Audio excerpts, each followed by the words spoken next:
try to save some bandwidth here. All right. You got the Yep, got the clearance. we're in. Okay, folks. Well, welcome to Quantum Leap. We got that green screen again, but Yep. it's always changing a little bit. With your host David Kirsten, I'm a video producer and do some other stuff too. And my esteemed co-host Cory Knott. Corey, if you don't mind just introducing yourself and feel free to do some station identification about what we try to do on this show here. All right. Well, I am Cory Knott, and I am co-owner of Take Wing Coaching. I do coaching, most especially for business partnerships, so family businesses, spouse businesses, friends businesses, anywhere people have a relationship outside the business and want to have a great one inside the business. And so yeah, and I think on the show, we highlight a lot of great local and sometimes other business owners, but people's ideas on how to do business but in this environment and in their lives, and based on personality. We don't look for the basic, we do look for the basic business principles, but there's also how people apply them, which is what I really like. I think as a coach, I really look to helping people be who they are while at the same time figuring out how to make those principles work for them. It's challenging sometimes, especially for those of us who are maybe a little bit rebellious or questioning about things.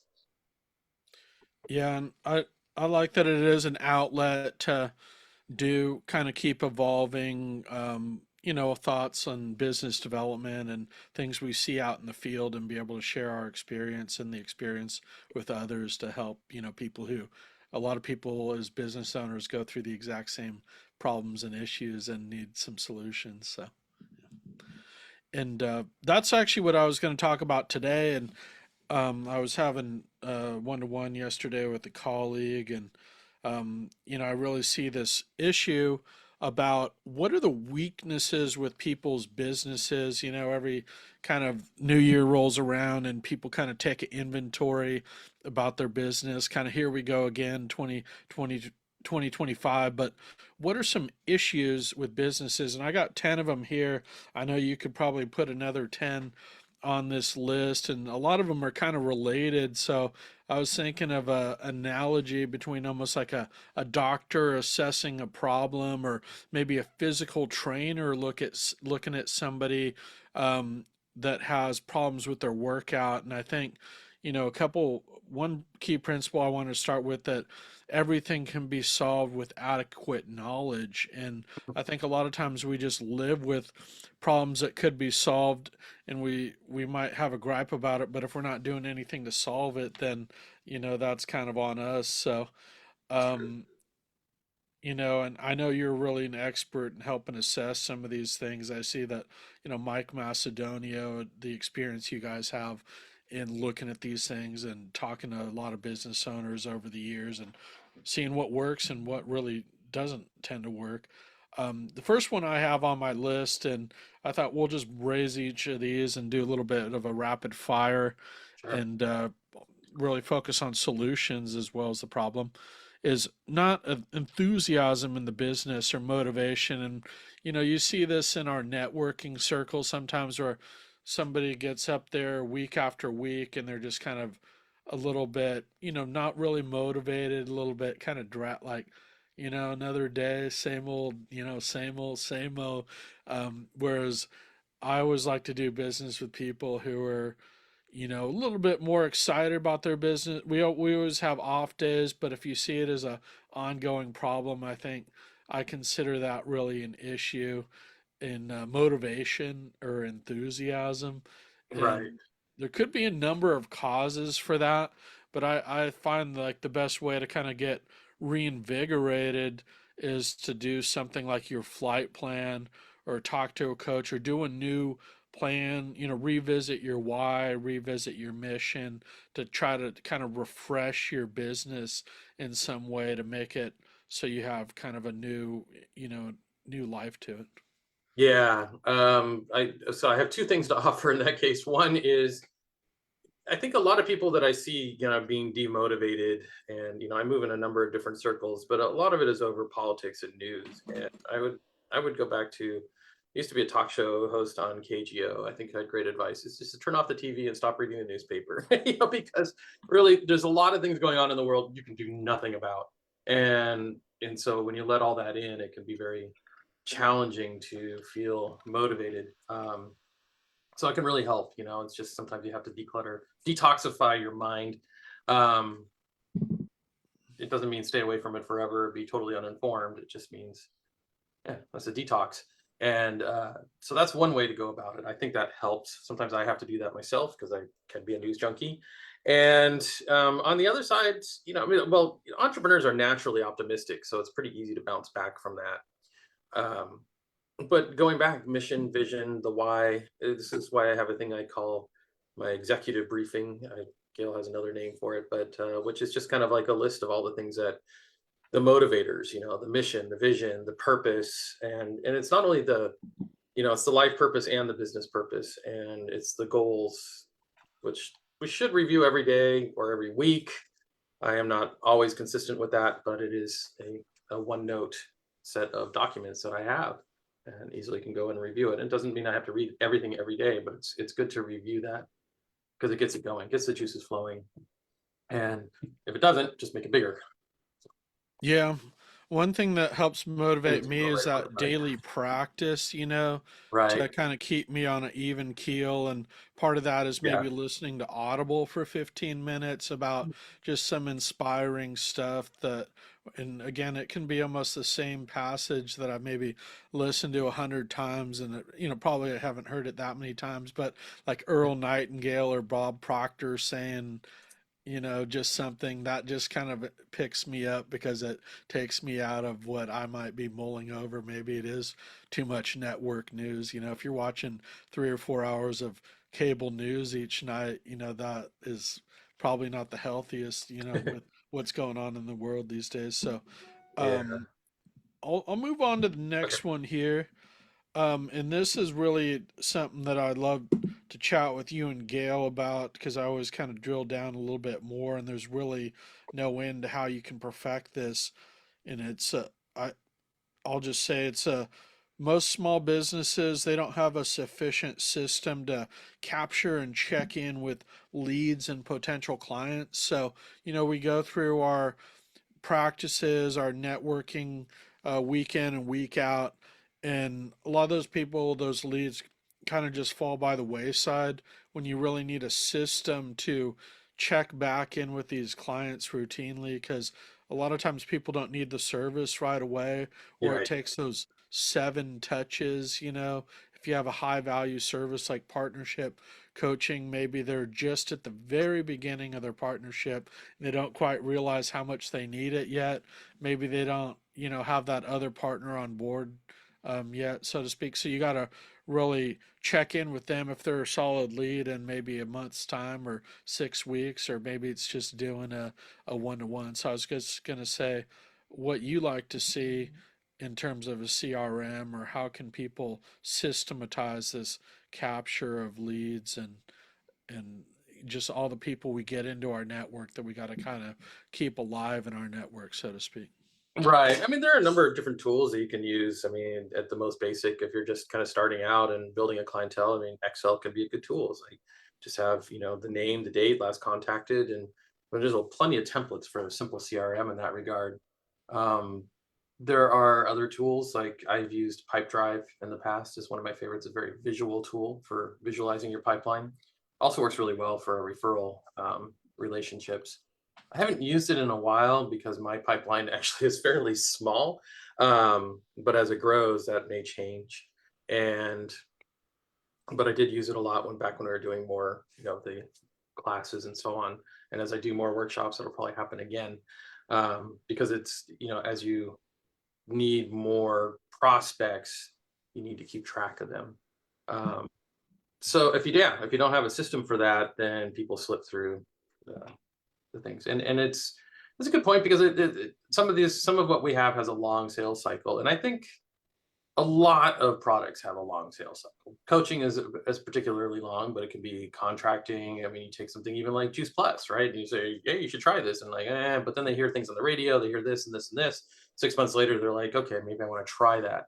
So whatever your thing is, it's just staying on top of those people and checking back in with them regularly, and it is kind of going for that no. It's like it's okay to say no, but I want the no. So, because if they haven't said no, then they haven't, it's still possibly a yes.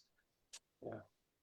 Yeah, yeah, well put. And I'll try to pick up the pace here. I just had three little Oh yeah. short solutions to that one. Sure. One would be um e-news. I like to just do a short e-newsletter so they Okay. see something from you. And you know you see things, oh, emails dead, you get flooded with emails. But it does helpful. Maybe it doesn't work with everyone, but you will kind of keep people in that network. Social media can help, putting out a video, something so people see your LinkedIn post, for example, on partnerships. Like, oh yeah, maybe I should Corey check in back in with Corey if he can help me if they see something good on LinkedIn from you. The third would be just an individual check-in. Just do a one-to-one with that person. Yeah. Send them a note like, "How are you doing? Could we do coffee or whatever?" Yeah. Um, Let me just throw in on your newsletter idea. Some people can build an email list easily. I am a little more challenged with what I've got. So I'm using LinkedIn newsletters, or that's my intention. So getting the posts up, building my following. The nice thing with the new LinkedIn newsletters is very similar to an email newsletter because it will show up in their mailbox. So even if they don't go on LinkedIn very often, if they subscribe to your newsletter, they will get it in their inbox. I get several people's newsletters in my inbox, and I like it. And the nice thing is it's more organized sometimes than just getting it straight from their name. So um, Interesting. Yeah. yeah, Yeah, you could also probably publish that other places or send them that link individually. Like, hey, I just put in a sure. LinkedIn out a Yeah, LinkedIn newsletter. Check it out. Yeah. I'll have yeah, to check yours. Yeah. yeah. Great idea. I've here lack of a sufficient marketing funnel. Mm, So, this kind of has a lot of this is probably big challenge. Yeah, takes a take you got to dig a little deeper. I'd say the low hanging fruit that I see is maybe your website is not all there to convert leads. There's no call to action like get in touch with me. That doesn't coordinate with your social media. But yeah, I don't know if you have any quick thoughts on that. yeah. The funnel is challenging. I mean, it's you've got all these touch points that you have for people. So your LinkedIn profile, your website. Um, And the thing about the funnel is getting people to do something, right? To take an action. Because if they have any kind of interest at all, or maybe interested in the future, you kind of want to get them into your ecosphere without really bombarding them. Obviously, Gail is much more specialized in that than I am. But as a doing what I'm doing, I'm kind of looking at how do my funnels work. I have a giveaway, a PDF, eventually an ebook. You have ebooks, so there's a lot of things that we can offer, and then what do you do to have them take the next step? So the funnel is like, where do they enter your marketing ecosphere, and then how do you kind of keep them engaged over time?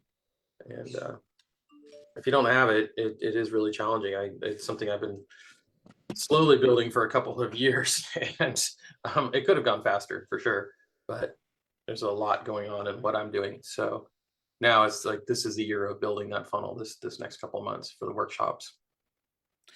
Yeah, yeah. I just want to do a time check. We have about 5 minutes and we have a guest coming on. So I Yeah. think we'll get to the second half of this list actually on February 4th. I know we're off next week, but I think we got some good stuff on here, and I'll maybe pick your brain for a few other bonus items too, or you can tell me off air. But the next one I had here, we're on number four, is capacity to turn around projects in a timely manner. So I just know you see this, and this is a problem I have sometimes too. I think everybody does as a solopreneur is, we could make potentially more revenue if we had more capacity.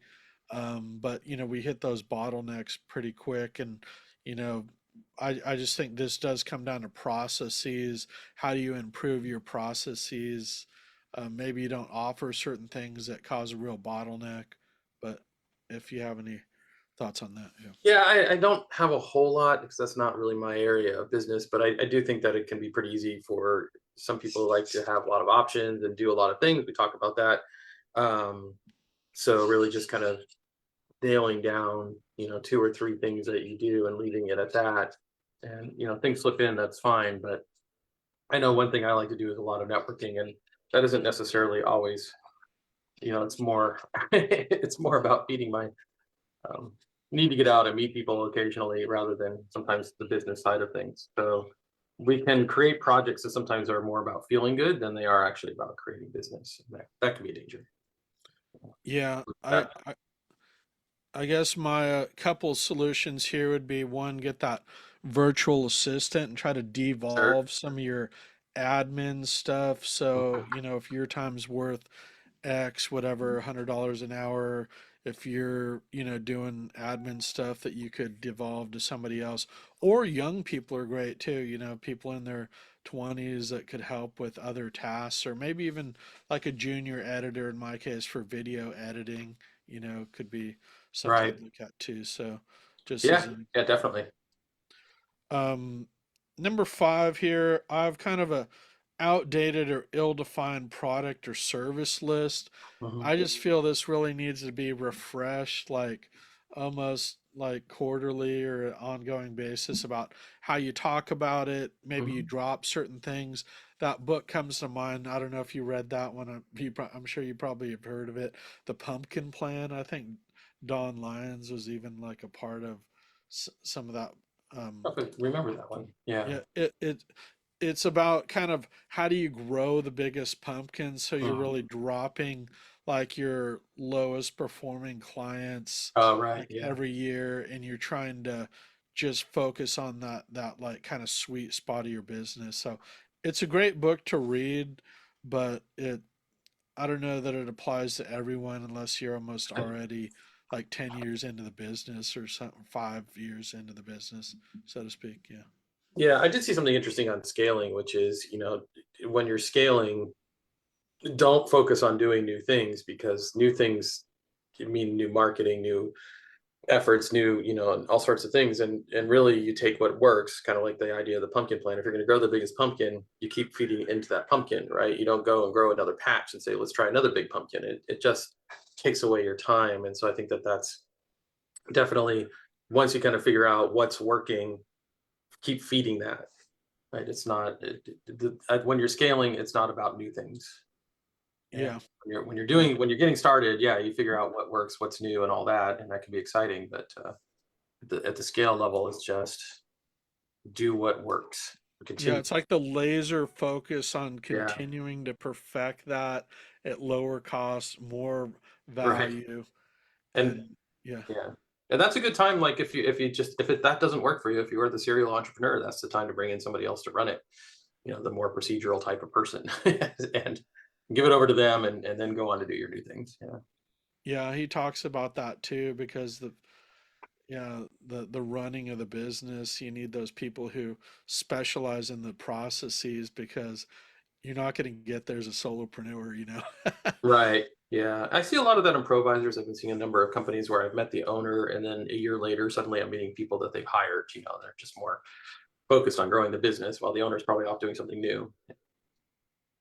Yeah, great. Well, we'll come back to this list. I'm going to calendar it for February 4th. I know we're off next week for a offsite seminar, and ripple Oh, yeah. effect will happen, Good but one. we'll talk more about more of these items that following week, maybe add in some bonus stuff material too. So I'm going to sign off here so we can get queued up for our 11 a.m. guest, assuming he's out there. He hasn't joined us yet. So, folks, thanks for joining us on this first segment of Quantum Leap. Dave and Corey signing off here.